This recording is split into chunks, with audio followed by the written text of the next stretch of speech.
Matarajio ya mauzo tulionayo kwa msimu wa mwaka 2026/27.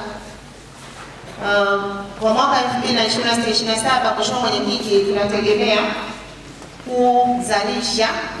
kuzalisha sambamba na kuuza kilo 32,118,200 za ufuta, ambapo endapo tutauza ufuta huo kwa bei ya shilingi 2,000 kwa kila kilo, tunategemea kukusanya shilingi bilioni 64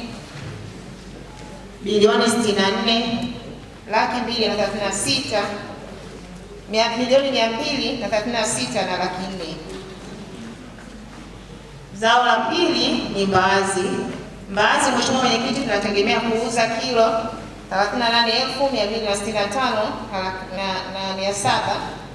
Endapo tutaiuza mbaazi kwa shilingi 1,400, maana yake tunatarajia kukusanya bilioni 53,571,980,000. Kwenye zao la kokoa, Mheshimiwa Mwenyekiti, tunategemea kuuza kilo milioni 2,134,500, ambapo endapo tutauza kwa shilingi 6,000, kwa sababu kokoa imepungua sana bei, maana yake tutakusanya shilingi bilioni 12,807,000.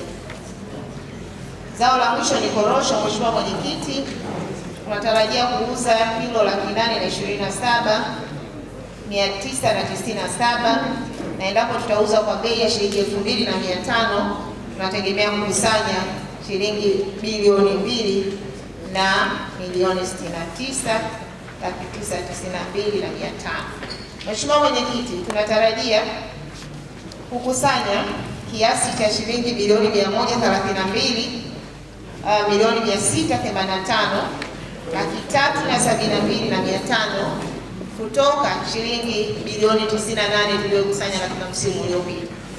Mheshimiwa Mwenyekiti, naomba kuhitimisha kwamba haya yote yanawezekana endapo sisi kama wataalamu pamoja na viongozi wetu tutasimamia, kila mmoja atasimama na kutimiza wajibu wake.